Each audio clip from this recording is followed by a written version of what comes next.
ఏ hi guys, నేను మీ పాషని. ఇప్పుడు మీరు పూరి చాలా రకాలుగా పూరీలు చూస్తుంటారు, కానీ ఇది డిఫరెంట్ పూరి. అంటే ఈ పూరిని సబ్జీతో తినొచ్చు, కర్రీతో తినొచ్చు, చట్నీతో తినొచ్చు. కానీ స్పెషల్గా ఇంకో వస్తుతోటి కూడా తినొచ్చు దీన్ని, ఇంకో కర్రీతోటి. ఆ కర్రీ ఏదో ఇప్పుడు చూస్తారు మీరే, చూడండి నేను దేనితో తిన్నాను. ఇక మనోడు కర్రీ కూడా చూపించాడు, పూరి కర్రీ చూపించాడు.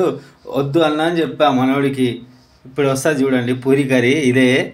పూరి కర్రీ వేసుకుంటామంటే వద్దా అని చెప్పా.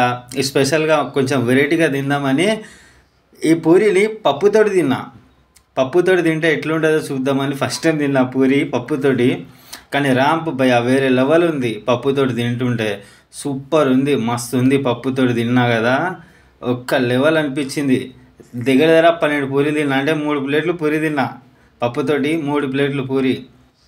నిజంగా చాలా అంటే చాలా బాగుంది పూరి. తింటుంటే ఒక రేంజ్ మజా వస్తుంది. అంటే ఫస్ట్ టైం పప్పుతోటి పూరి తినడం చాలా బాగుంది. అలాగే నా వీడియోగా నచ్చితే ఒక లైక్, ఒక షేర్, ఒక కామెంట్ పెట్టండి భయ్యా ప్లీజ్.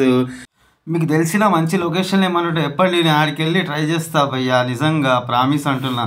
అలాగే ఎవరికైనా ప్రమోషన్స్ వీడియో కావాలన్నా చెప్పండి, కింద కామెంట్ చేయండి, వచ్చి చేసిస్తా ప్రమోషన్స్.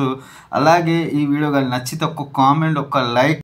వీడియో చేస్తుంటే ఒకడు విచిత్రంగా చూస్తుండే, వీడేందిరా తినకుండా వీడియో చూస్తున్నాను. మన కష్టం వాళ్ళకేం తెలుస్తుంది.